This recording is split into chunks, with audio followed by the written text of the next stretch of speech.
大变局催生新格局，新格局创造新机遇。北接丝绸之路经济带，南连21世纪海上丝绸之路，协同衔接长江经济带的西部陆海新通道应运而生。中共中央国务院发布《中共中央国务院关于新时代推进西部大开发形成新格局的指导意见》，在枢纽城市规划、大通道建设、跨境经济合作区布局等方面清晰指引。随着新一轮西部大开发持续升级，相关省市加紧落实部署，提速建设内陆开放新高地，构建多层次开放平台，加快形成以构建国内大循环为主体，国内国际双循环相互促进的新发展格局，为推动新时代西部大开发形成新格局做出更大贡献。2016年1月，习近平总书记赴重庆果园港考察，听取长江上游航运中心建设、铁路、公路、水路联运等情况介绍，并留下殷殷嘱托。2017年4月，习近平总书记视察北部湾港，要求以一流的设施、一流的技术、一流的管理、一流的服务，把北部湾港口建设好、管理好、运营好。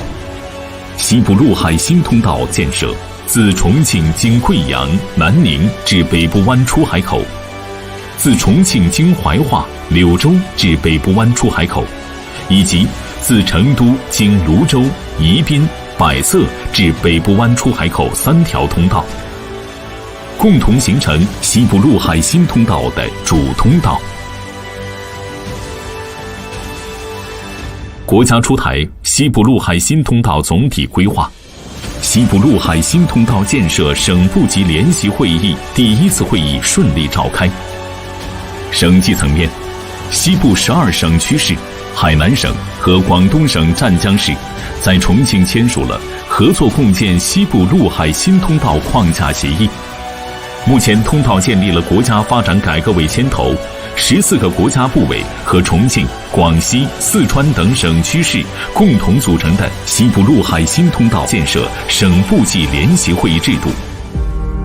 13+1省区市全面融入共建西部陆海新通道，建立了由重庆市牵头的西部陆海新通道省际协商联席会议机制，在重庆设立陆海新通道运营有限公司，通道设立西部陆海新通道物流和运营组织中心，负责政府层面的统筹协调工作，各省区市跨区域运营方式，积极筹建区域公司、专业服务公司，通过统一品牌、统一规则、统一运作的方式，各省市首次在物流大通道建设中创新运用跨区域运营平台管理模式，有序推进交通基础设施建设，加快建设重要物流枢纽设施，加强运行组织，提升通道物流运行质量效益。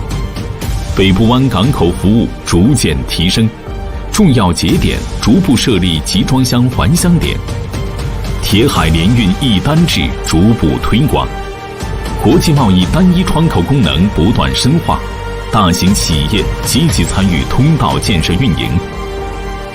截至目前，西部陆海新通道服务货品超300类，辐射全球90多个国家和地区的200多个港口，无缝对接中欧班列、长江黄金水道，不断推进通道与贸易产业的深度融合，促进国内国际区域经济协同发展。草木漫发，春山可望，前景可期，大有可为。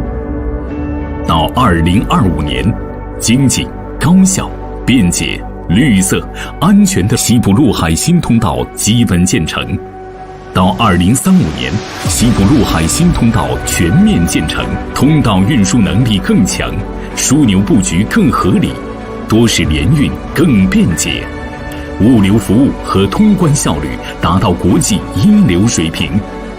为建设现代化经济体系提供有力支撑。西部陆海新通道将中国梦同沿线各国人民的梦想结合起来，惠及全球，造福人类。以此为引领，必将谱写出“一带一路”世界交响乐的未来新篇章。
大变局催生新格局。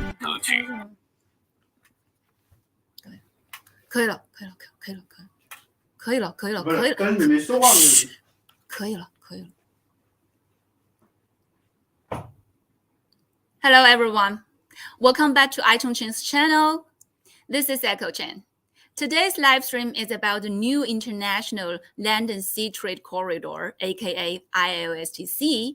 It is a major national strategy planned and promoted by President Xi Jinping, a trade logistics passage jointly built by the provincial level regions of Western China and ASEAN countries. Chongqing Municipality is the center of operations for the corridor. Under the China-Singapore-Chongqing Demonstration Initiative on Strategic Connectivity, the ILSTC adopts railway, highway, sea transportation, and other transport methods to reach Western China and connect Southeast Asia and Euroasia. Joining us today is Chen Zhan, one of our journalists who has been continuously reporting on this ILSTC topic, and Yaoli. She works for the China-Singapore-Chongqing Demonstration Initiative on Strategic Connectivity Administrative Bureau. We are going to present to you the connectivity between Chongqing Guoyuan Port, Beibu Gulf Port Group, and Singapore Port in today's live stream, focusing on the discussion of how Chongqing, Guangxi, and Singapore could benefit from the ILSTC strategy. We have very specific scenes, data, and example to show you, and we would love to see our audience sharing insights with us. This is going to be a really great journey. Please stay tuned, like, share, and subscribe to support us. First of all, I'm going to ask Chen Zhan to briefly introduce some general information about the ILSTC so that we could get to know why this strategy matters to Chongqing and the world. Thank you, Eiko. So the history started in 2017. We realized the regular operation of Chongqing, Guizhou, Guangxi, Singapore along the Southern Rail Sea Transport Channel. The Chongqing Qinzhou Port Express for that route also kicked off, marking a new corridor for international trade and logistics. In 2018, China and Singapore signed a memorandum of understanding to develop the new international land sea trade corridor under the China-Singapore-Chongqing Demonstration Initiative on Strategic Connectivity. The Southern Channel was officially renamed as the new international land sea trade corridor of today.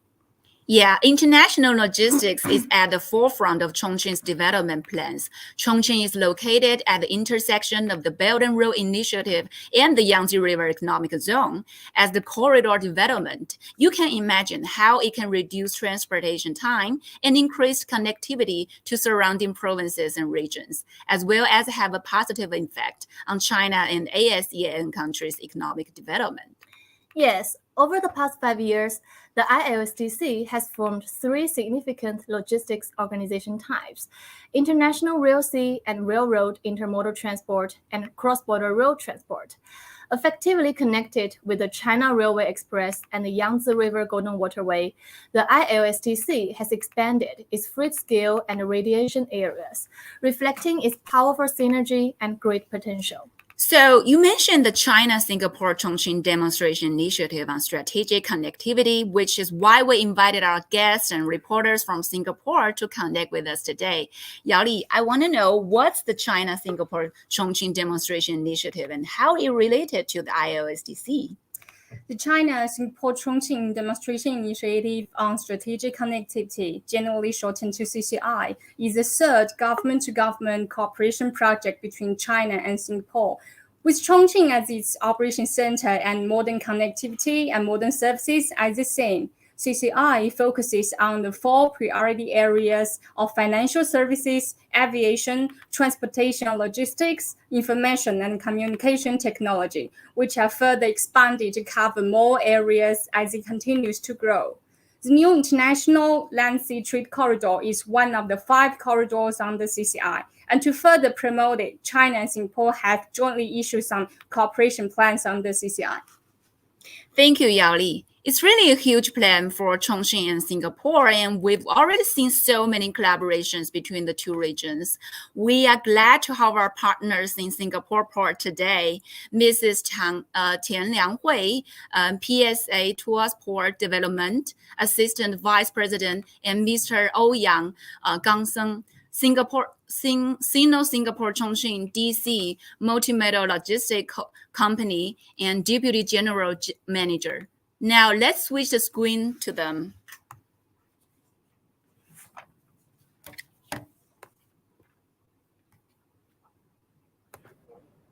Hi. Hi. Can you hear me? Yeah. Right. We are live. Yes. Yes. Hi. Yeah, you are live. Hi. Hello from Singapore. My name is Liang Hui, and I'll be introducing PSA Singapore to you. Singapore is a key node along the International Land-Sea Trade Corridor, or the ILSTC, and also the global supply chain. PSA Singapore is one of the flagships of PSA International, a leading global port group. In 2021, PSA International handled 91.5 million standard 20-foot boxes, or TEUs as we say in the port industry. PSA International participates in 65 terminals in 26 countries across Asia, Europe, and the Americas. PSA International has an extensive network of coastal, rail, and inland terminals, depots, district parks, warehousing, marine services, as well as digital solutions such as Global Portnet and Callista. PSA International has also recently acquired BDP International, a leading provider of global logistics solutions. This will strengthen PSA and BDP's supply chain offerings in a climate where end-to-end visibility and supply chain resilience are becoming increasingly critical. Next page, please. PSA Singapore accounts for about 40% of PSA International's volumes, handling 37.2 million TEUs in 2021, which makes PSA Singapore the second busiest container port in the world. 85% of the containers that PSA Singapore handles are transshipped. Now, we've all been through the airport, and transshipment is similar in concept to how transit passengers who land at the airport then catch connecting flights to their final destinations. Singapore is the world's largest container transshipment hub. And did you know 1 in 7 of the world's transshipment containers will pass through PSA Singapore? Next page, please. PSA Singapore is connected to more than 600 ports in over 120 countries, with 230 sailings a week to Southeast Asia alone. PSA Singapore offers extensive connectivity and frequency, connecting cargo owners to all global locations. Next slide, please. PSA Singapore currently operates 9 container terminals across 3 sites as one integrated facility to provide fast, seamless, and reliable service to our customers. From our first-generation container terminals in the city area, which are manually operated, we progress to the second generation Pasir Panjang terminals, which are semi-automated. What you see behind me is a view of our Pasir Panjang terminals, where we have 186 automated yard cranes, which is currently the world's largest fleet, working with manned port trucks. May I have the next slide, please?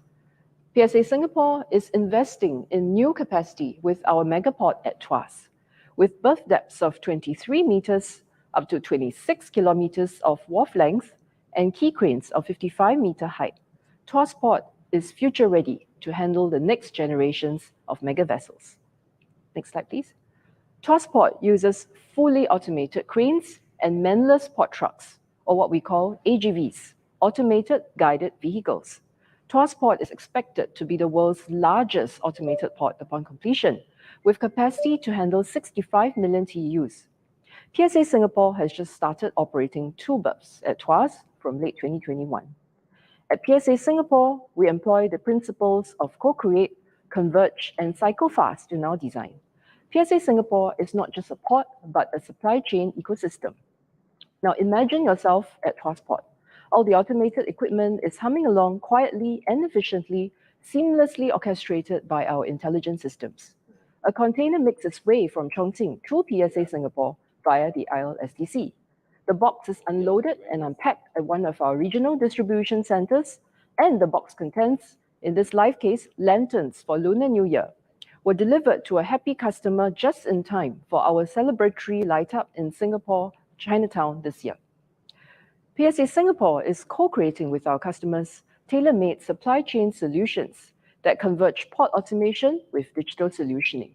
Speed is key, and many of these supply chain solutions have already been delivered along the ILSTC. As the saying goes, 千里之行始于足下. A journey of 1,000 miles begins with a single step. It has been incredibly exciting to see the rapid development over the past few years of multimodal logistics capabilities connecting Western China with Singapore, saving time for Chinese shippers and giving them greater outreach to Southeast Asia. PSA Singapore is delighted to be able to contribute to the ILSTC and to the overall Belt and Road Initiative. We look forward to further exciting collaborations. And I'll now hand it over to my colleague, Aoyong, who will elaborate on PSA's capabilities in China and how globally PSA links node to network. Aoyong, over to you.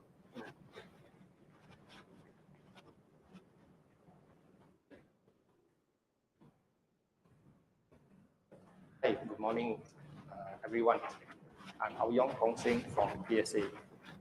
Earlier, my colleague Yang Hui shared with you about the multimodal cargo solutions and related services provided by PSA along the ILSTC in Singapore. I shall now share about PSA services along the ILSTC from Qinzhou to Western China, starting from how we began our business in China to what we are today. PSA started our first container terminal investment in Dalian back in 1996.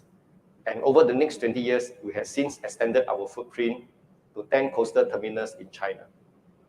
In the early 2010, we took a hard look at our portfolio, and we envisioned that our supply chain business should go beyond the coastal ports, and it was important that PSA to reach out and connect these coastal ports with the larger hinterland in China. We then embarked on our cargo solutions journey, beginning with our investments in 13 rail terminals and extending our service offerings along the supply chain, from building the first mile to the last mile, from warehousing and custom clearance to full cargo solution capabilities, right up to the doorsteps of our customers. To provide our customers with a seamless cargo experience along the entire supply chain, I will now share more about how our services extended from origin to destination upon arrival at coastal ports in China. Now, this slide, over the years, we have leveraged on our extensive network and have since developed capabilities to provide end-to-end supply chain solutions for our customers. The services extended from order management to the physical cargo flow and documentation flow to management and ground fulfillment services at the destination. Now, let's take a look at our rail handling capabilities in China.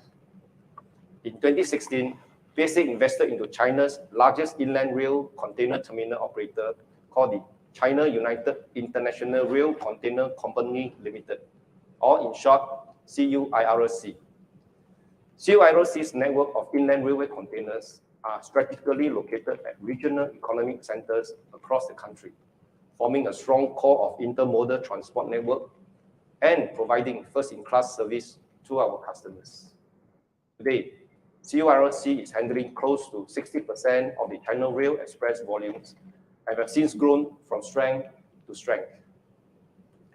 Our distribution centers are situated strategically along the vital ILSTC trade corridors in Guangzhou, Fuzhou, Qinzhou, and Chongqing, respectively, totaling more than 100,000 square meters of warehousing space, providing both bonded, non-bonded facilities and related value-added services for our customers.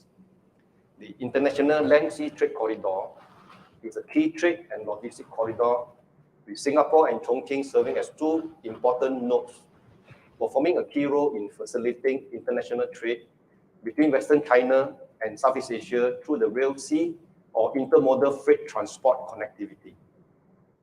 It's a critical cargo transportation corridor that promotes connectivity beyond coastal ports. This ILSTC corridor links Western China to the world, which involves the handling of your containers from Qinzhou Port in Guangxi, loading the container onto the rail for transport to Chongqing, with subsequent connectivity to other cities in Western China, as well as to Europe via the China Railway Express, which forms an alternative for ASEAN-EU transportation. The ILSTC provides several major benefits, such as time and cost savings as compared to traditional transportation routes, where it is faster than ocean shipping and cheaper than air freight. Secondly, seamless connectivity and end-to-end secure supply chain visibility for your cargo. And last but not least, with the increasing emphasis on sustainable logistics, serial transport via ILSTC does offer a significant lower carbon footprint.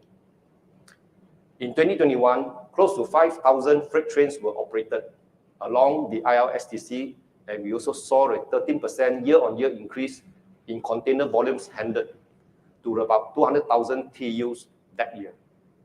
Today, the ILSTC is fully connected to 14 provinces, 47 cities, and 91 train stations throughout China. This further illustrates the growing network effect. The 14 provinces include Chongqing, Guangxi, Sichuan, Zhanjiang, Hainan, Guizhou, Yunnan, Tibet, Shanxi, Gansu, Qinghai, Ningxia, Inner Mongolia, and Xinjiang. I will now be sharing more on the container flow process upon its arrival into China and our services along the ILSTC, starting from Qinzhou Port in Guangxi.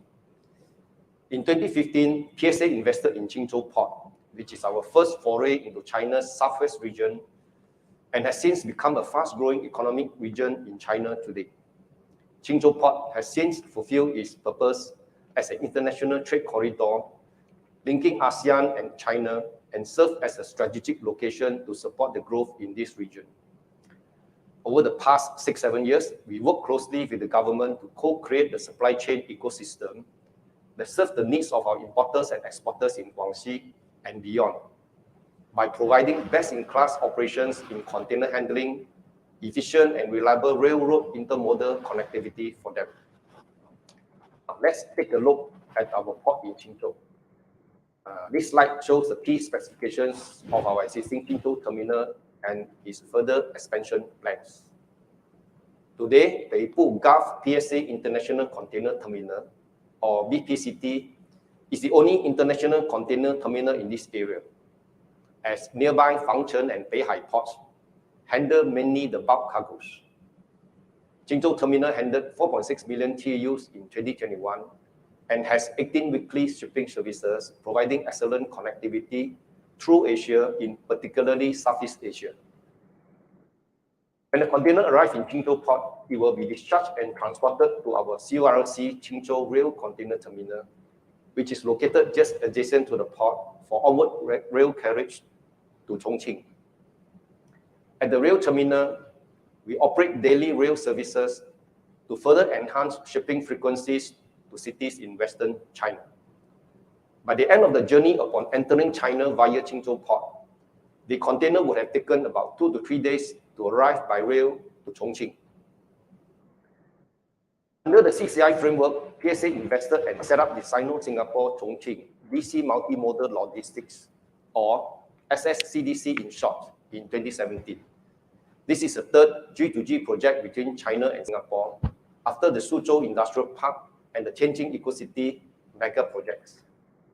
SSCDC is located in Chongqing Liangjiang New Area, in close proximity to Chongqing's key transport nodes, which are the Guoyuan Port and Yuzhui Rail Terminal, in delivering its potential for multimodal handling capabilities. Now, next. This slide is an overview of SSCDC's facility as highlighted in yellow. To our left in green, we see the future Yuzhui cargo rail terminus that is connected to China's nationwide rail network and has a direct linkage to SSCDC's facility via a tunnel link. Up north in white, we have the Guoyuan Port, which is the main river port in Chongqing, with direct access to river ports downstream such as Wuhan and Nanjing, and eventually up to Shanghai. To the right, we have ABB plant, which produces transformer for exports to ASEAN and Oceania regions. Now, we also have a dedicated road link from their plant directly to Yuzhui Rail Terminal via our SSDC. Together with Guoyuan Port Custom Bonded Zone and the project cargo terminus in the east side, the entire SSCDC's ecosystem can match up to any demanding customers with a full suite of multimodal logistic services. Here are some photos of the facility in SSCDC, including 50,000 square meters of container yard and 40,000 square meters warehouse space. The office building will be home to many logistic operators, freight forwarders, e-commerce incubators, trade exhibitors, and live streamers to create and support the region's supply chain ecosystem. At SSCDC, we provide a full range of services ranging from bonded and non-bonded warehouse, container yard, international freight forwarding, and trade procurement services. And is certainly well poised to be the key consolidation hub for both the inbound and outbound cargoes in Southwest China with multimodal handling capabilities. The COVID-19 pandemic has demonstrated the importance of building supply chain resilience and robustness. In this segment, I will share 2 examples of how the ILSTC has helped us achieving this. When the pandemic broke out in early 2020, many port operators along the Yangtze River were severely impacted, and this has heavily disrupted the supply chain between China and the rest of the world. During this time, the ILSTC remained resilient and demonstrated its potential as a reliable and secure alternative that was crucial in upholding the continuous flow of essential goods between China and the rest of the world. The ILSTC, which is connected to China-Euro Railway, also provides a viable alternative transportation route between ASEAN and EU. There has also been a 30 to 40% surge in China-Euro rail cargoes due to shipping delays and higher freight costs. Over the past few months, we have also been receiving many keen interest to find out more about our China-Euro Rail Express services. Well, I really hope today's sharing session about the ILSTC is informative and meaningful to you. Please feel free to reach out to us if you are interested to understand our service offering further, and allow us to come alongside with you to map out your cargo solutions for you together. Thank you. Thank you. Thank you, Mrs. Tan Lianghui and Mr. Ouyang Gangxing for sharing. Well, actually, I have written many articles about the ILSTC, but never had the opportunity to get to know Singapore in depth. Well, Singapore shares the same importance with Chongqing. They both serve as double hubs in the new international land-sea trade corridor. So now I have some questions for you guys. The first one is, what is the import and export situation of Singapore port? For example, the type of cargo, the transportation route, and the import and export output. Hi. I think most of the exports and imports for Singapore are basically petrochemicals. We do a lot of electronics as well. And China is one of our major trading partners. So in terms of the transport route, for example, ILSTC has been one of the trade corridors which have really opened up the outreach for our shippers, both from the Singapore side as well as the China side. It has, in fact, helped to reduce the transit times compared to the traditional shipping routes. The ILSTC has managed to reduce the transit time by as much as 2 to 3 weeks. So it has been very fruitful for us, and we hope to further complete this kind of collaborations. I see that. And can you share with us some experiences about constructing the Singapore port in terms of intelligence and green transformation? I think there are really two approaches to this. One is that in the development of the port itself, we try to make sure that it is sustainably developed. So in terms of our equipment, for example, in our newest Tuas port, it is all fully electrified to reduce carbon emissions. We also make use of sustainable and green concrete in our construction. So this has reduced by up to 70% in terms of the embedded carbon inside the concrete. And we have also adopted new technologies even for our buildings. So in terms of the electrical consumption, it is actually net zero for all our port buildings. So this is on the port side, some of the technologies that we're using to really help in carbon emission reductions. And then on the solutioning side, we make use of intelligence and digital systems to collaborate with our supply chain solutioning. So some of the supply chain solutions that we partner our customers, for example, from one of our petrochemical plants on one of the offshore islands of Singapore, we basically barge the product to our mainland terminals, and then, for example, make use of the ILSTC to transport it onward to China. And that has not only achieved a reduction in transit time, which I mentioned, but it has also reduced compared to more traditional methods by as much as 70% in terms of the carbon emissions. So these are some of the ways that we hope to help in the green transformation effort. Yeah, thank you. So as you mentioned, the Sino-Singapore Chongqing multimodal transportation demonstration base in your presentation, what advanced technologies in transportation, logistics, and international network resources from Singapore have been introduced to this project? Okay. PSA had very vast resources in terms of engineering, IT and innovation, technology, sustainability, and related subjects. So before the construction, PSA have actually supported our SSCDC in the engineering and layout design, and also in the procurement specifications of our equipment, such as the electrified forklift and container stackers. Upon the construction completed early this year, PSA also have sent resources to our site to help us to build up the IT system architecture, such as the warehouse management system, fleet management system, and the depot management system. And also the other operational knowledge that they have accumulated over operating so many ports in the world, particularly in the safety management, site management, and the facilities. So yeah, we are actually very well grateful for the support that we have got from PSA. Thanks, Mrs. Qiang Lianghui and Mr. Ouyang Gangsen for your presentation and discussion with Zhan. We hope Chongqing could pass more experience from Singapore Port and expand its international influence in the future. Meanwhile, as the passage was developed more independent, the cooperation between the China-Singapore Chongqing Connectivity Initiative is paving the way to boost economy in multiple aspects. Yaoli, as far as I know, financial cooperation has always been a key area for CCI, and you work for the Financial Services Promotion Department. Can you share with us some really specific information about the 5 corridor under CCI and how it matters to Chongqing in Southeast Asia? Sure.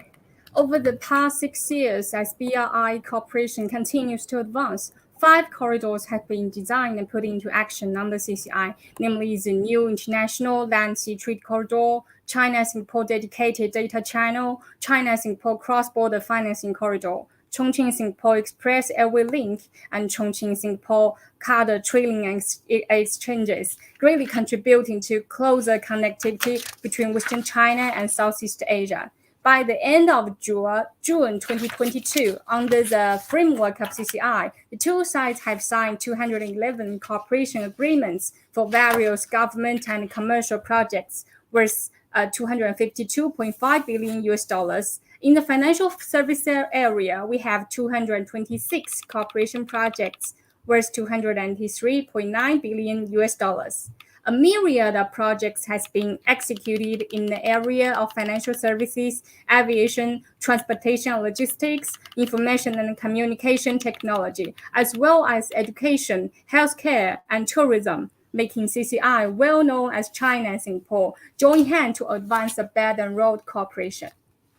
And can you share with us some specific examples of how the initiative helps to promote the significant reduction of financing costs for Western region in China? With pleasure. I personally value more about the third-party market cooperation in countries and regions along the new International Land Sea Trade Corridor. Recently, Standard Chartered Bank Chongqing branch, in conjunction with Thailand branch, issued the first 3 million loan for Chongqing Hongjiu Fruit Products Company Limited Thai subsidiary, which is the first third-party market cooperation project in the financial field of CCI, marking another new breakthrough in CCI's third-party market cooperation and expanding coverage and radiation scope of China-Singapore financial cooperation. In the financial field of CCI, the China-Singapore Cross-Border Financing Corridor has helped enterprises in 10 provinces, regions, and cities in Western China to achieve cross-border financing and influence other ASEAN countries, gradually forming a new pattern of point-to-point docking between Chongqing and Singapore, driving area-to-area financial services connectivity between Western China and ASEAN countries. Thanks, Yaoli, for bringing us your professional details about CCI, especially the financial part. Next, we are going to connect with Nick, our journalist, and our guest Wang Sijia today, who are in Guoyuan Port right now. How's there, Nick? I'm going to put you in a screen. Can you hear me? Okay, you are on live, and we can hear you clearly. Okay, great. So right now we are at Guoyuan Port Logistic Hub. It is the largest multimodal transport hub in inland China, and also the only port type national logistics hub in the western region of China. You know, you can see the containers behind me. So as you realize, most of the products we consume daily travel through ports, making them a great important link in the supply chain. And maybe your packages are in some of the containers behind us. As you know, Chongqing's Chaotianmen Pier, the century old dock, has gradually withdrawn from the threat stage. Chongqing in 2008 planned to build the largest port in operation in the Yangtze River. So that is today's Guoyuan Port. As you know, Chongqing is not along the borders and it doesn't rely on the sea transport. But these years, Chongqing has gradually become the frontier of opening up in the China's inland area. So with more and more international opening up channels built, including Guoyuan Port, many international products such as Thailand shrimps, the live shrimps from Thailand, and also the fruits from the Vietnam, cosmetics from Korea, and also the dairy products from Europe, they can easily and quickly reach Chongqing, this city once blocked in the western China. But now the people here can easily enjoy those products, those global products here. And I have to mention that the connectivity of the Guoyuan Port can never be praised too much. You know, the great connectivity of this area serve as a bridge, a trade bridge to connect Central Asia, Europe, as well as Asian market, so that it can serve as a logistics hub. You know, as I will explain how this connectivity specifically means. To the east, the port connects with the port cities along Yangtze Economic Economic Belt. You know, Yangtze River is China's longest river and the world's busiest inner waterway in terms of cargo flow. And to the west, the port is connected with the westbound of China Railway Express to Europe. So here, the cargo can seamlessly connect with the China Railway Express to Europe. It serves as a very important and critical pipeline for China's export to Europe. What's worth mentioning is that on the 23rd last month, the China Railway Express to Europe witnessed its 10,000th trip from Chongqing to Germany. You know, this is a milestone for China's logistics services starting from Chongqing, and also a new start point for the common development of Eurasia. And to the north, this port is connected with the Chongqing Russia International Railway. So in this way, this port can be easily connected with Russia and the Eastern European countries. It can create more opportunities for them to communicate and cooperate to foster the foreign trade development. And to the south, that is our leading role. To the south, it is connected with the new international Black Sea trade corridor, as we have mentioned a lot of times in the previous guest's speech. So this trade corridor enables this port to connect with the South China cities and also the ASEAN countries. It also makes progress for us, for Chongqing, to develop toward facing the ASEAN countries to boost the trade with ASEAN countries. And do you know how many days it can save by using the ILSTC? How many? Normally, we may need more than 20 days to travel to ship the cargo from here to the ASEAN countries by sea. But now, through the intermodal transportation, combining the railway and the sea and the highway, it can only take like 4 to 5 days. So it's really a huge progress for us. And now we have a special guest join us. She is Sijia. She's from Guoyuan Port. Hi, Sijia. Hi, Nick. Hi, everyone. I'm very glad to see you guys. I'm from the Guoyuan Port National Logistics Hub. Yeah, Sijia has worked here for years. I think you are expert of this area. You must know everything about this area. So can you give our audience a brief introduction of the port or the layout or anything here? Okay, sure. Hello. So now we are at the exhibition platform of Guoyuan Port National Logistics Hub, and here is the is a platform that we can have an overlook of the whole field. First of all, I would like to give you an introduction about the hub. The Guoyuan Port National Logistics Hub is one of the biggest and the most important hub in the inland China. The total area is about 20 kilometers square, and it is at the conjunction of the International Land Sea Trade Corridor and the Yangtze Economic Belt. And here we have different kinds of transportation methods and different various kinds of logistics supporting industries. To be specific, we have the Guoyuan Port, we have the Yuzui Railway Station, and the Guoyuan Bonded Logistics Center. And here is one of our key zones, it's Guoyuan Port. Actually, the Guoyuan Port has 16 berths that can handle 5,000 tons of ships, and there are 14 railway lines which can directly connect with the port. So this infrastructure provides us a basis of our multimodal transport.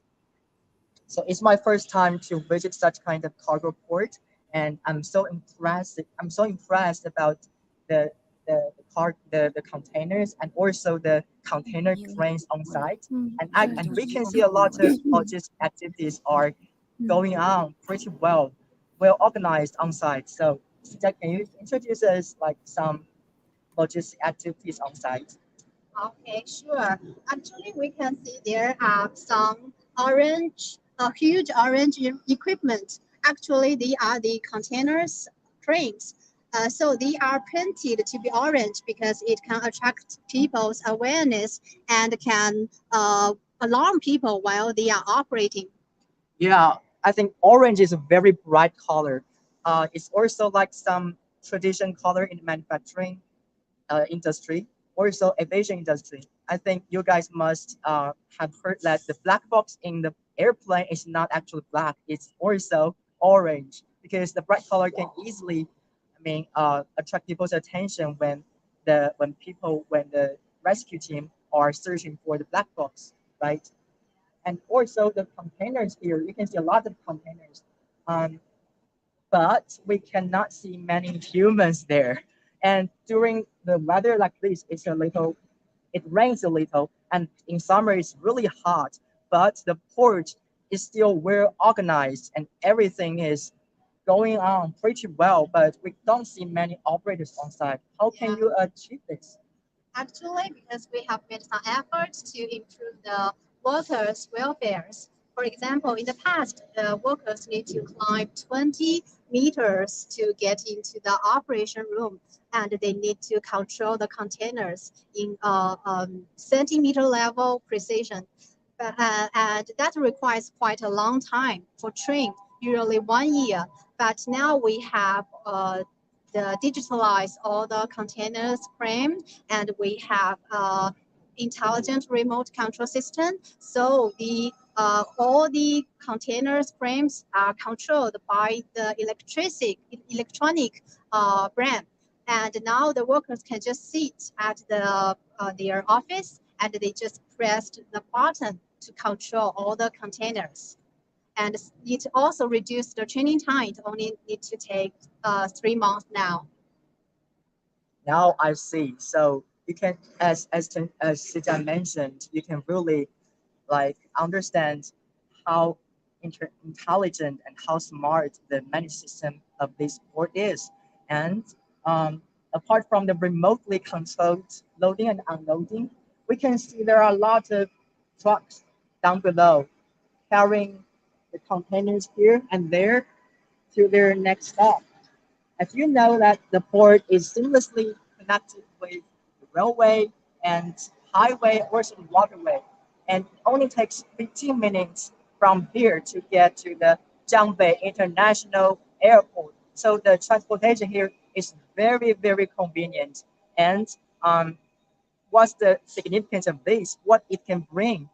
Then we have this convenient transport condition has attracted many companies to situate it close to the port. For example, ABB Transformer, Costco, and also the Mission Logistics. So these companies, these enterprises are situated together around here.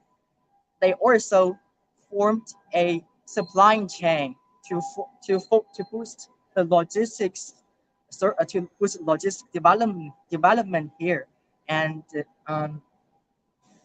and in turn, and the logistics is very important for the enterprises, and the enterprises are also foster the local economy. So we can see many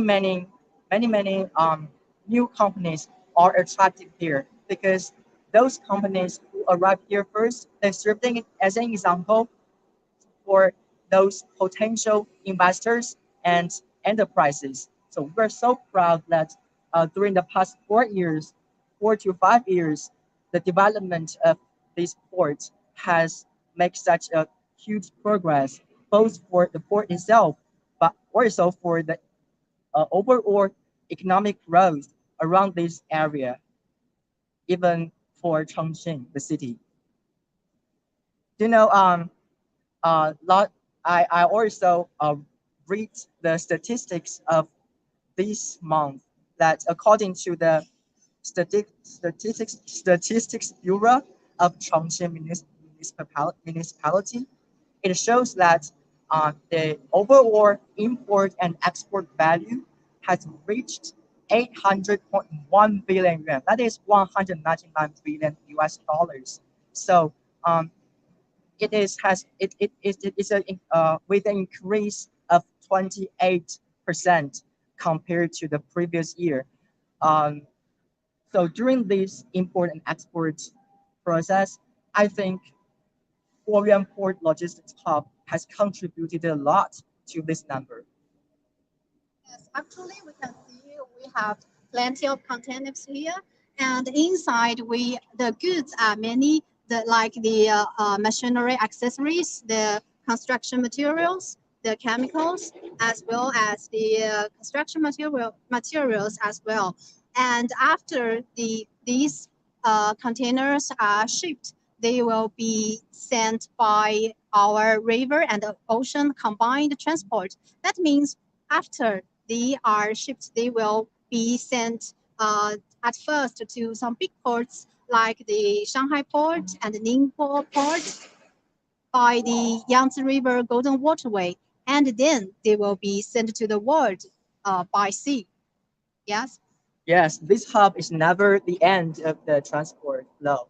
It is as I mentioned, it's a hub. It's a transit station for the world products. It can strengthen to the world to connect Chongqing with the world. And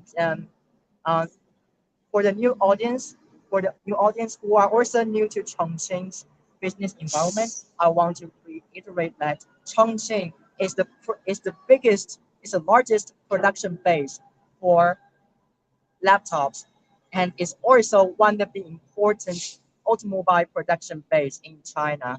So you guys, it is a very, a perfect place to do business if you are interested in manufacturing industry.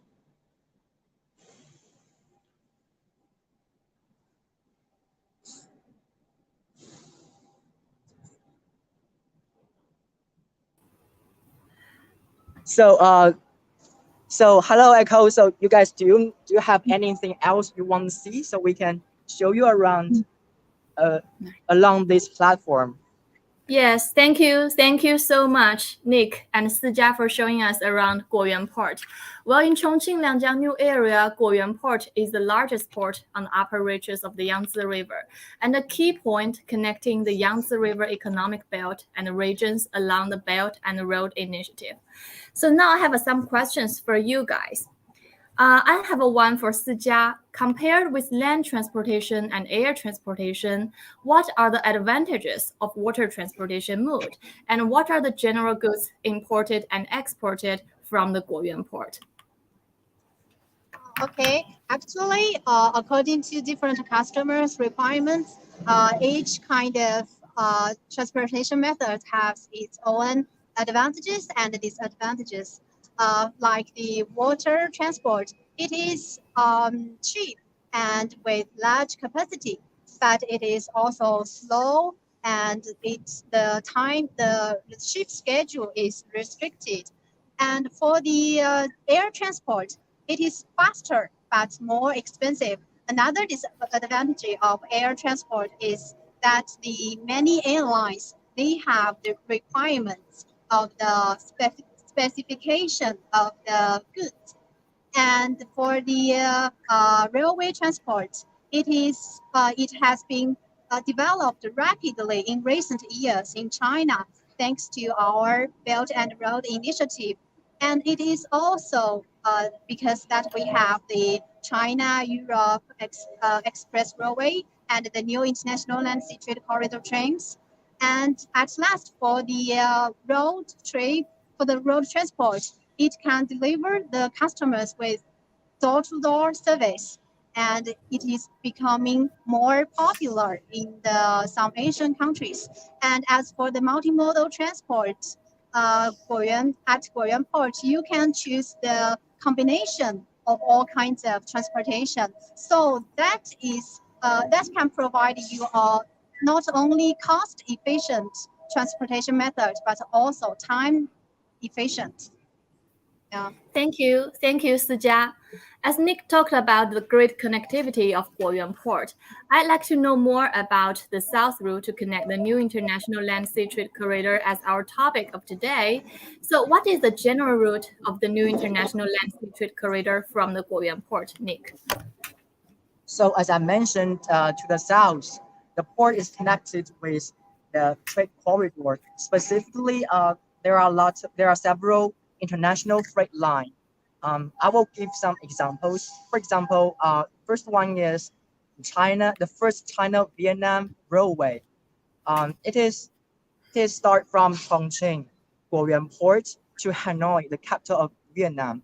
It can reduce the transportation time from 20 days to 4 or 5 days. So compared to the sea transport before, it really saves a lot of transport time. It also advances the connection between Chongqing and ASEAN countries, also foster the trade between Chongqing and the countries in Southeast Asia. And another one is China. Is China, how to say? Another name is very long. The name is Chongqing Indo-China Peninsula International Intermodal Train. So this train starts from Chongqing Guoyuan Port and then enters Laos through China-Laos Railway, and then it transits in Thailand. Finally, it arrives Myanmar. So when this train opens, it can also save a lot of transportation time. And for Myanmar and Vietnam and Laos and all the countries along the route, they can also join the trade and business between China and the countries along the route. So these two international rail freight lines, helps Chongqing connected with international land sea trade corridor, so that the trade corridor can have its very good role in the whole investment, trade, and business. I see that, Nick. So I've noticed the China-Singapore Chongqing Multimodal Distribution and Connectivity Center, as both you and Singapore guests mentioned. So I'm curious, how is the project going now, and what will its entry bring to the Guoyuan Port? As far as I know, that the facility has been completed, and also the first batch of the international shuttles has also completed. For Guoyuan Port, it is a very good way to enrich Guoyuan Port's existing transportation network, and it will improve the whole transportation system. For example, through these shuttles, before we have the crisp plums and lemons in Chongqing. We want to transport them to the Southeast Asia countries. Before we have to transit them in Shenzhen, but there is a drawback there, because when they arrive in Shenzhen, they have to wait for several days due to the shipping schedule there. But now things are becoming so easy. They just can start here. They can be loaded here in a freight in the train, and they can go to the Southeastern countries or ASEAN countries through this shuttle, so that people in the ASEAN countries, they can be easily and more quickly to enjoy the specialties from Chongqing. I think it's a very good news for foodies. Thank you, Nick. Well, next we will have a journalist from Guangxi to show us the Beibu Gulf Port. I was wondering whether the goods from Chongqing will be transported to Guangxi for exportation, and what do you expect from Guangxi Beibu Gulf Port? Yes, actually, we have plenty of goods will be transported from Chongqing to the Beibu Bay. And actually, we already have many cooperations between the two ports by eliminating some unnecessary documents and reduce some repeated inspections. The enterprise can save their time on the logistics times. So in the future, we hope that we could have the cooperation on more areas, and we also hope that the Beibu Bay can bring and can explore and launch some more international routes, so that helps some more inland enterprise to export their goods. Yes.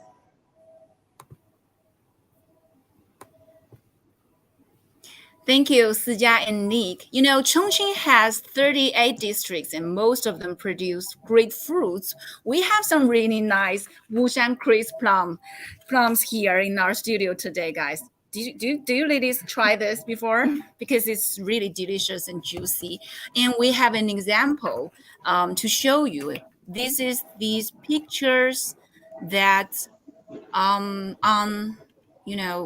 see that? This is the picture. Yeah, there are some pictures to show. On June 17, the Sino-Singapore Chongqing multimodal transport demonstration base opened, and these Wushan crisp plums and Tongliang Huida lemon were transported to ASEAN countries. It's a really specific example to show how this multimodal transport base improved the fruit trade in Chongqing and the Southeast Asia. See?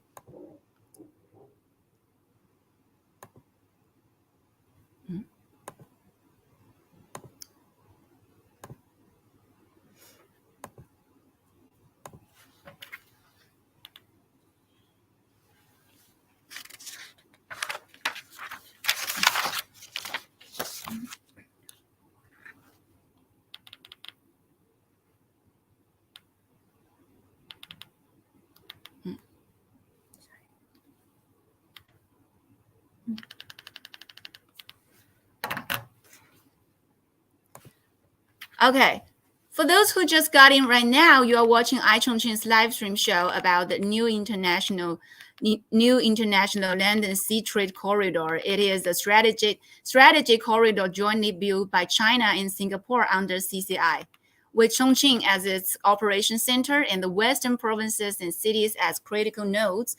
The new international land-sea trade corridor has formed three significant logistics organization types: international rail sea intermodal transport, cross-border road transport, and international railroad intermodal transport, effectively connected by the China Railway Express and the Yangtze River Golden Waterway. The new international land-sea trade corridor has expanded its freight scale and radiation areas, reflecting its powerful synergy and great potential.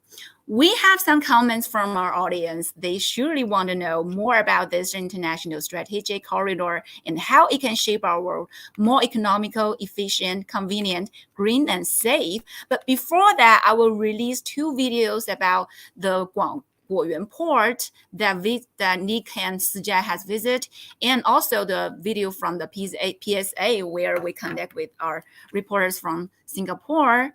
Okay, so guys, check these videos.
We live in a constantly changing and complex world.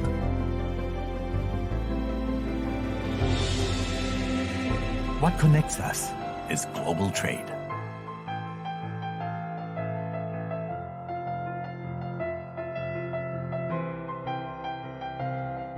The goods and materials that pass from hand to hand around the world, transformed to fulfill our needs and desires.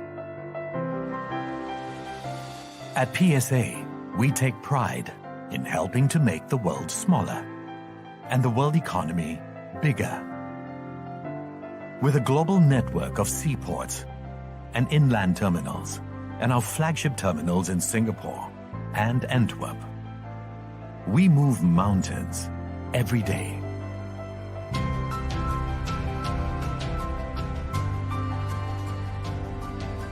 Connecting markets and energizing economies. Half a century of experience in building and managing gateway and hub ports has helped us to hone the act of moving cargo into an art form. World-class port management expertise is the cornerstone of our offering, enabling our customers to move goods with precision and agility and anticipate the needs of their customers. Our people are diverse, yet united with a common vision and purpose: to be alongside our customers and stakeholders, and to be there for one another. As the world continues to evolve and change, we seek to harness new technologies and unfold a better world with imagination, courage, and commitment. What if we could reimagine logistics together, combining skills, passion, and technology to lend our expertise beyond ports? From connecting boxes to orchestrating supply chains, driven by a fresh understanding of the diverse and changing needs of cargo owners. PSA is co-creating cargo solutions and digital platforms and investing in hinterland logistics facilities, enabling you to reach your markets faster and more efficiently, with greater transparency and choices for smarter cargo flow at your fingertips. Together, we can create solutions to overcome challenges in cross-border movements, intermodal transport, and logistics processes, powering trade with greater sustainability for mutual gain. We thrive by connecting communities and empowering our partners with actionable intelligence, creating value from manufacturer to market to consumer. The world ahead is for the connected. This is the industry we are transforming. This is the world we envision.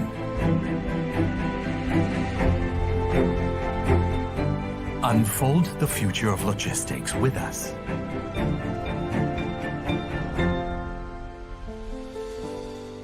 PSA. Always moving, always alongside.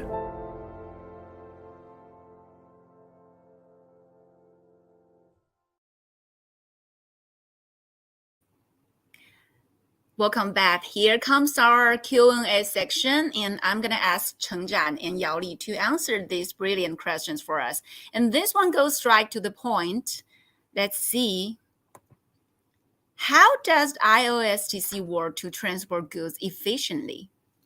Well, the corridor has nurtured three major modes of transportation: rail sea intermodal freight train, cross-border trucking services, and international railway express. We take Indonesia as an example. As of 2021, the total number of rail sea intermodal freight trains running through the ILSTC stands at 14,844, with a value of about 2.6 billion yuan. The main goods for import and export are minibuses, engines, and motorcycle parts. Thank you, Zhan. Another interesting question comes. Can you further Can you further explain how CCI would help to promote the development of Western China in Southeast Asia? CCI meets the demands of development of Belt and Road initiatives, large-scale Western development, and the Yangtze River economic belt development, and builds on a Tier 3 cooperation mechanism to explore new way to facilitate cooperation, which was initiated at a high starting point and a high level. Leveraging close interactions between Chongqing and Singapore as two mutual hubs, it sets eyes on forging greater linkage between Western China and Southeast Asia in an attempt to enhance overall connectivity between greater regions and catalyze pragmatic, economic, and social development of regions involved.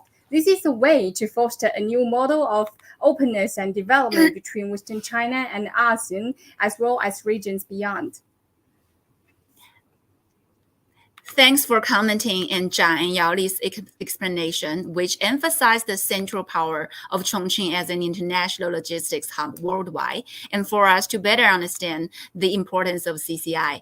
If you like our show, don't forget to like, share, and subscribe to support us. You can find more about Chongqing in China in our channel.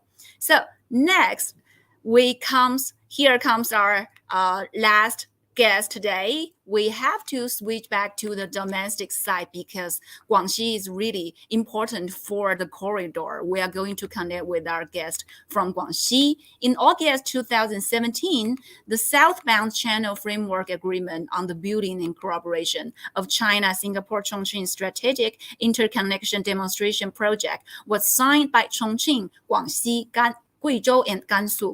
Zhan, can you share some information about Guangxi's role in the ILSTC with us? Of course. The ILSTC is planned to form a network development pattern of double hubs, multiple pivot points, and multiple channels. Specifically, with Chongqing and Singapore as double hubs, Nanning, Chengdu, and other important cities in Western China will function as numerous pivot points.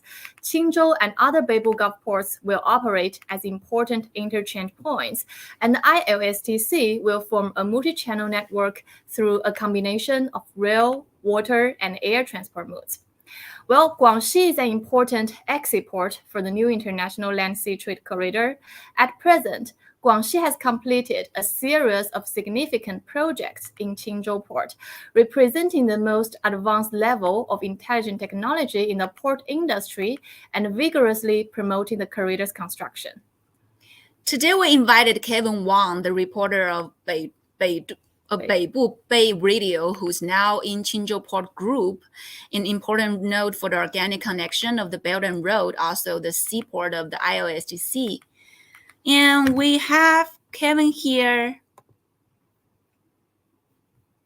Hello, Kevin. Nice to meet you online. Hi, Kevin. Can you hear us? So we might have some connecting problems, and Kevin and his group is connecting with us again. So we will wait for you. Just take your time, okay, Kevin? It's okay. Our audience are really patient about this. Are we good? Yeah. Good morning, ladies and gentlemen, and online viewers. My name is Kevin Wang. I'm the presenter from Beibu Bay Radio, and I'm also the Culture and Tourism Promotion Ambassador of Guangxi.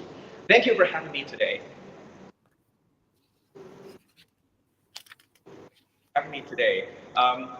Welcome to the Beibu Gulf Port Group, located in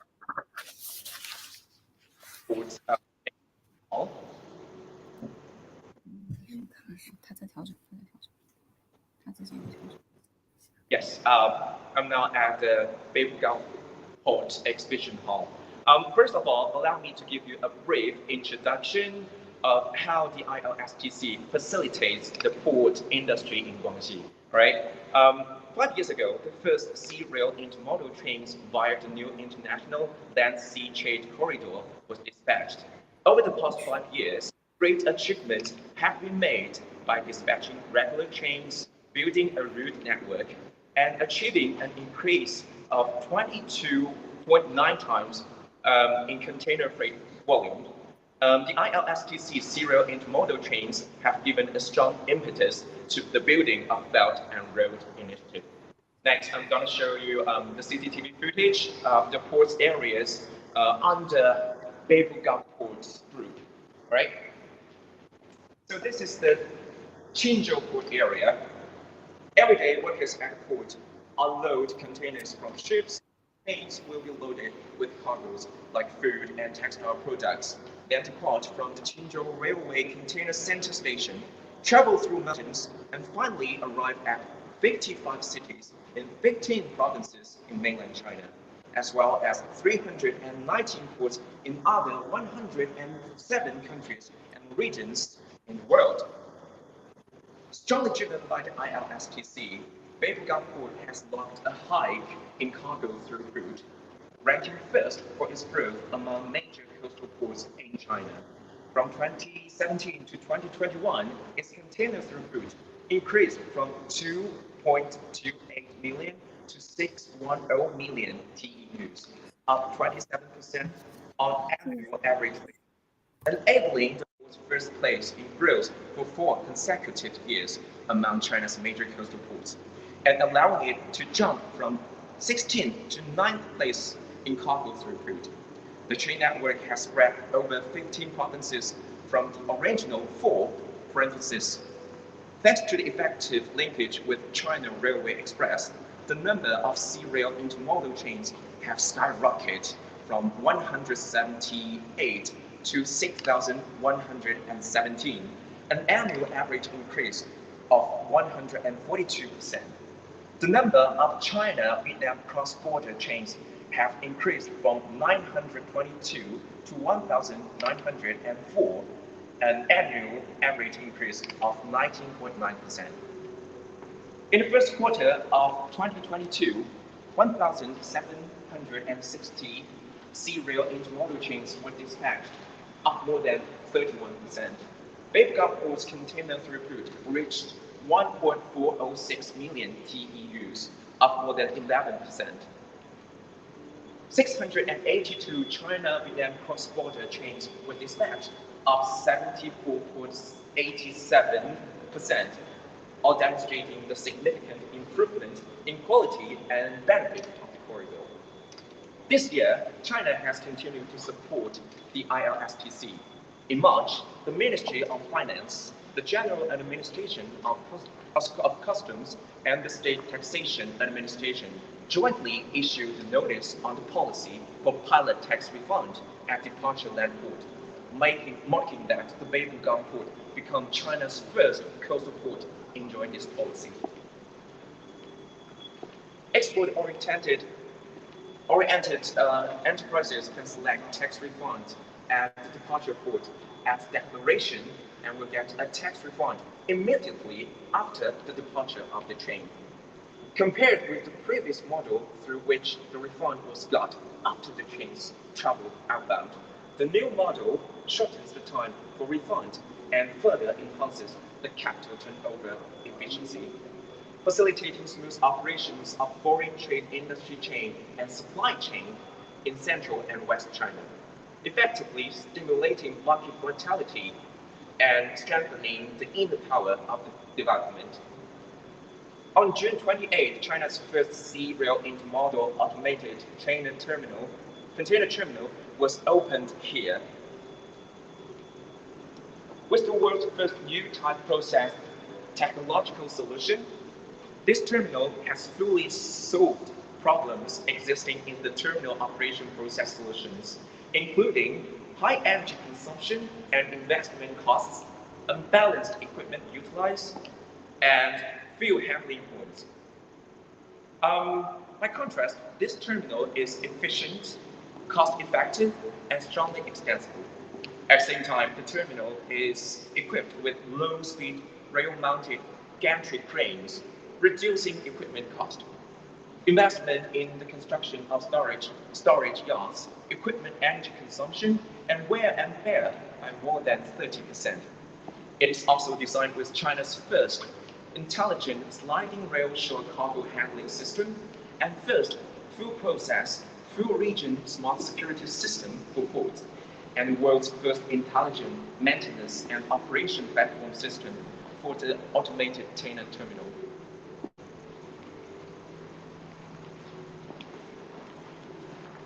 Since the implementation of the Regional Comprehensive Economic Partnership, Guangxi has seized great opportunities and taken advantage of favorable conditions to increase the number of serial intermodal trains and category of cargoes. More cargoes, such as recycled pulp, starch from ASEAN countries have been transported to China, while an increasing number of stone materials from Guilin and spare parts for new energy vehicles from Liuzhou have been delivered by serial intermodal chains to Bangkok and Jakarta. As of June 30, 2022, 4,132 serial intermodal chains departed from Guangxi, a year-on-year increase of 42%.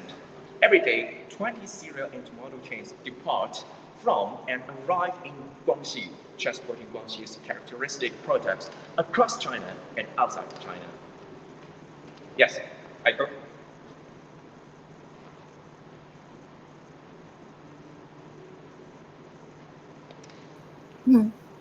Thank you.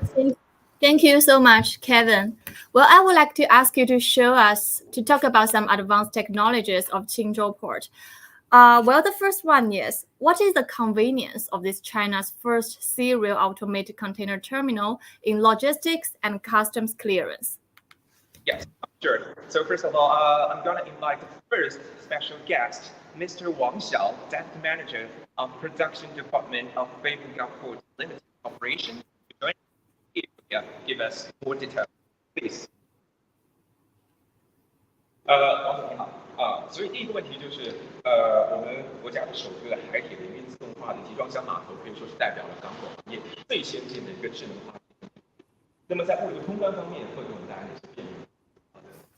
荆州自动化码头服务使用是港口海关数据进一步交互高效和这个那这个在于我们呢可以通过智能化系统可以全程监控到我们货物的位置还有每个操作环节那对于这一个监管效率大大提升。Okay.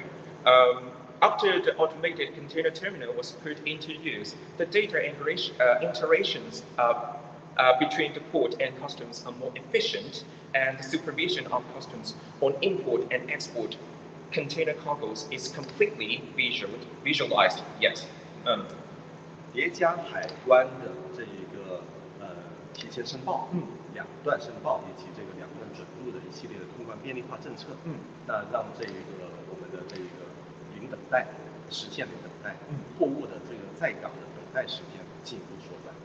Okay. So coupled with customs clearance facilitation policies, including advanced declaration, two-step declaration, and two-stage access, the automated container terminal achieves seamless connection of steps for goods inspection, so that the duration of cargoes staying at the port is minimized and the cargoes do not need to await customs clearance.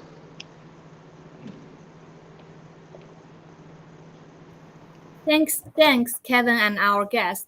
Well, the next thing is, as an important exit port of the new international land sea trade corridor, how about the trade between Guangxi and countries along the Belt and Road?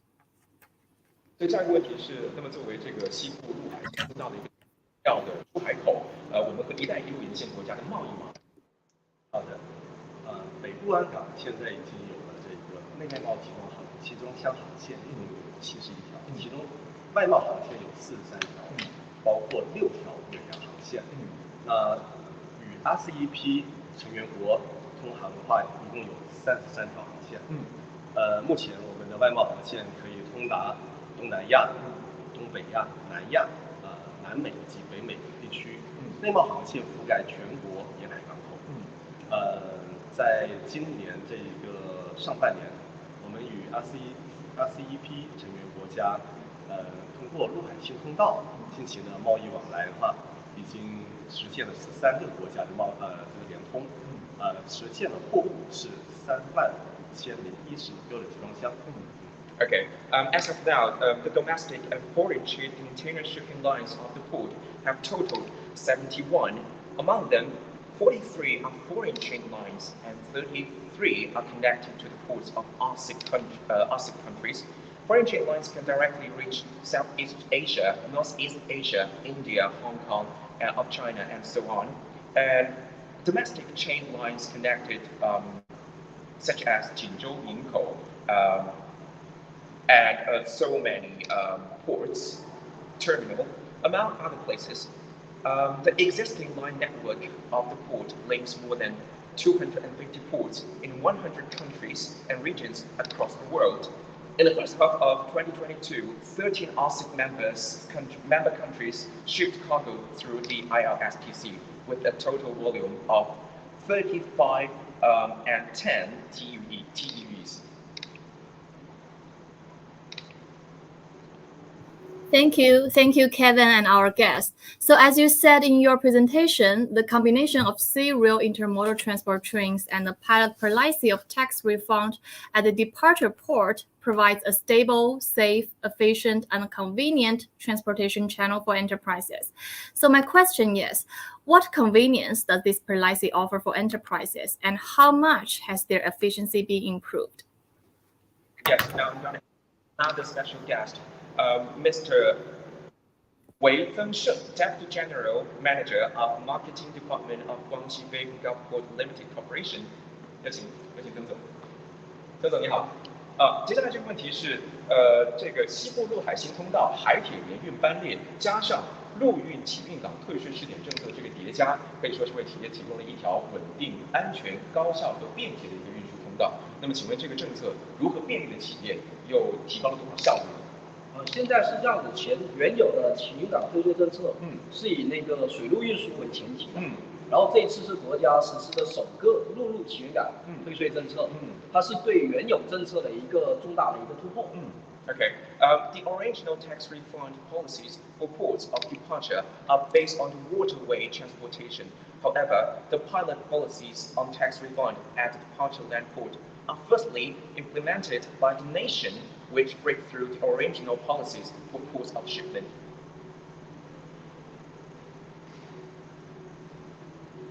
Yes, Eiko.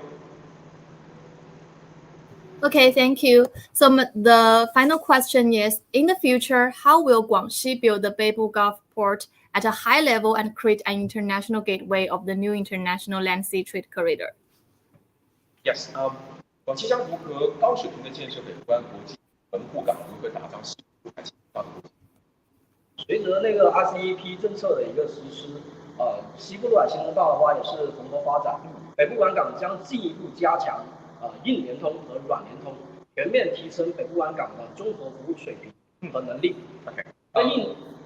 After the original comprehensive economic partnership agreement took effect, the new international land-sea trade corridor has seen vigorous development. The Beibu Gulf Port will further strengthen both infrastructure construction and construction of systems and routes to enhance its comprehensive service capacity and level in all-around way. 在硬联通方面的话，我们是要做到5个聚焦：一是聚焦智慧港口的一个建设，二是聚焦那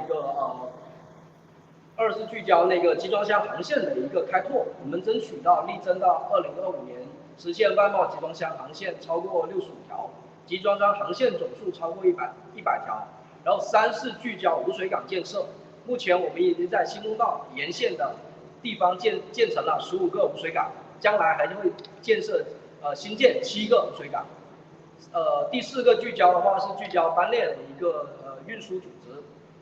今年4月我们是那个首开了西安至北部湾港的一个起运港退税政策海铁联运班列，然后我们进一步还会继续加强试点的范围，然后加开班列，实现常态化的一个开行。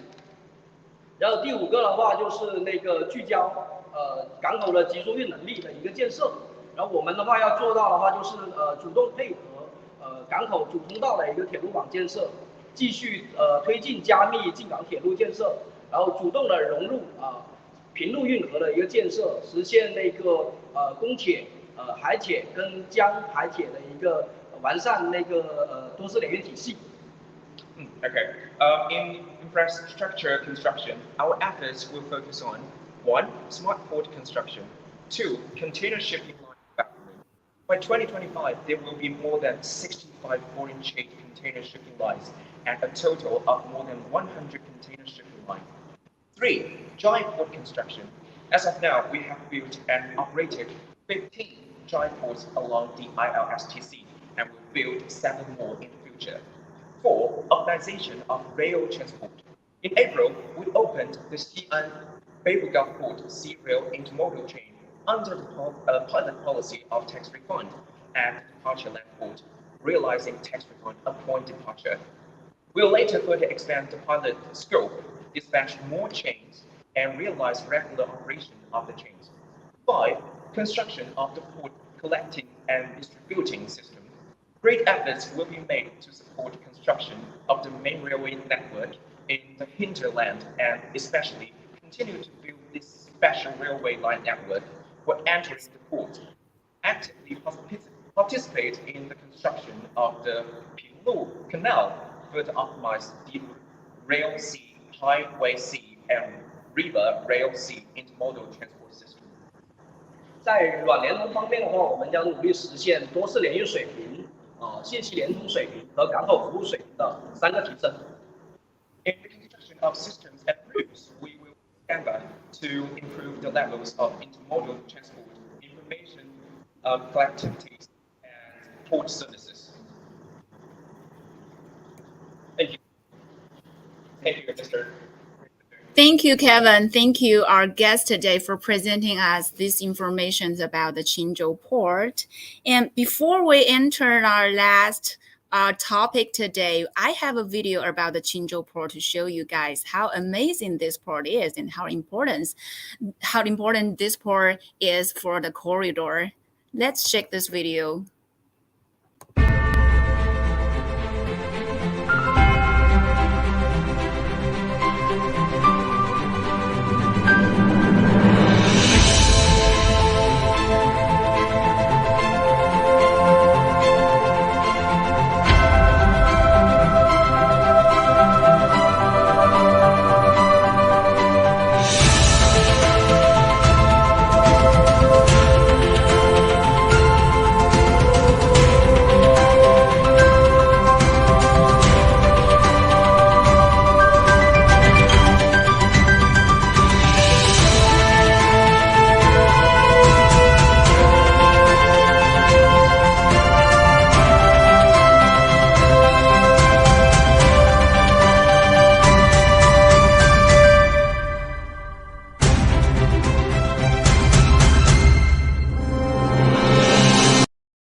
Okay, isn't that amazing video about the Qinzhou Port? Since we are all here connecting, I'm going to bring up the last topic, RCEP, because it's really a meaningful agreement to the regions that we connect with today.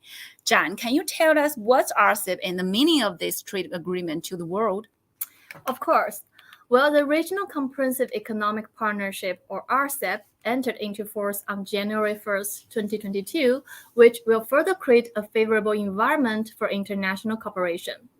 Under the RCEP framework, the new international land-sea trade corridor will better connect markets, resources, and industries of countries along the route and create favorable opportunities for industry development for China and Southeast Asia. So here comes our last discussion with our reporters from Chongqing, Guangxi. Can you update us the latest key areas development in these regions under the RCEP?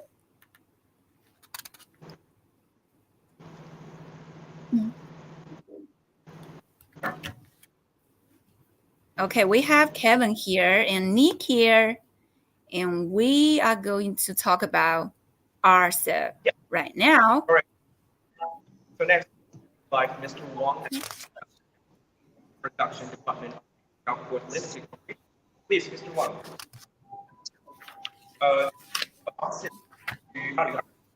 正式实施生效，为合作创造在RCEP。好的，最近呢，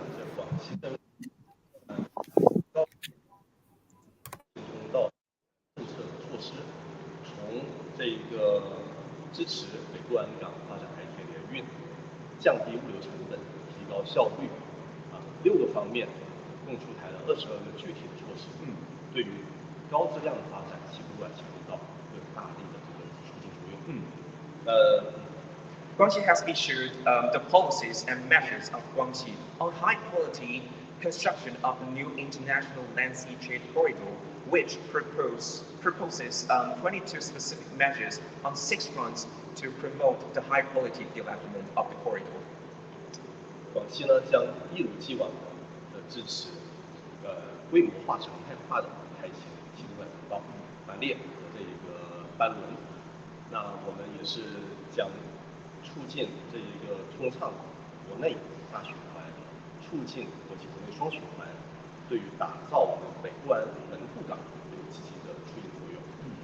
Guangxi will support the regular and large-scale operation of serial intermodal container trains and ships and sea highway intermodal container trucks in the port in order to attract the transportation of more cargoes through the port.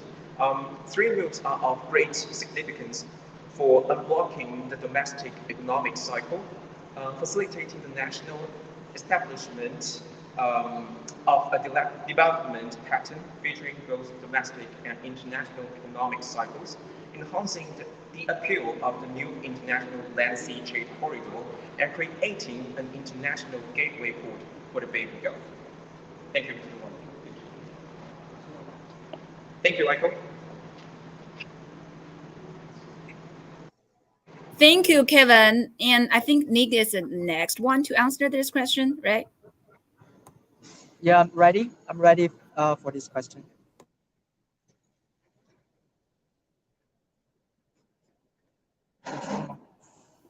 Okay, you're on. Hi, yeah, I'm here. So for this question, as you know, as we all know that RCEP comprises 10 ASEAN nations plus China, Japan, South Korea, Australia, and New Zealand. It is the world's largest free trade agreement covering about 30% of global GDP and a third of the world's population.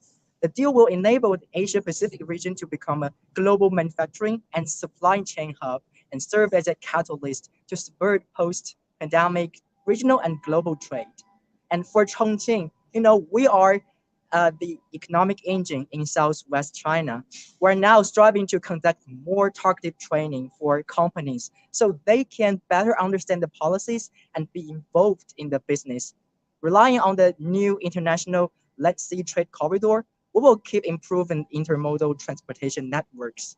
And for customs, we're promoting the implementation of the self-declaration system to help more enterprises make good use of the relevant preferential policies. Yeah, that's all for my part. That's all Chongqing is now striving to push. Yeah, back to you, Echo. Thank you, Nick and Kevin, and also thanks Mrs. Chang Lianghui and Mr. Ouyang Gangsam. And it's been a really great journey connecting with you. And I wanted to ask Zhan and Yaoli to sum up for today's live stream. Thank you, Echo. Well, it's a great pleasure to participate in this live stream today. As one of the planners of this program, I realized that the new international land sea trade corridor is grabbing attention worldwide. Although under the COVID-19 pandemic and generally growing economic situation, the ILSTC has made incredible progress in boosting domestic and international development, enhancing regional connectivity and supporting the international industrial chain and supply chain. To further promote the new international land sea trade corridor, China and Singapore signed a specialized cooperation plan under the CCI. The plan proposes medium and long-term goals. By 2025, a new corridor will be completed for trade, logistics, industrial cooperation, scientific and humanistic exchanges between Western China and ASEAN countries. The total trade volume of Chinese places along the ILSTC with ASEAN is expected to reach $180 billion. The rail sea combined transport container volume will reach 500,000 TEUs, and the cross-border railroad trains will achieve 2,000.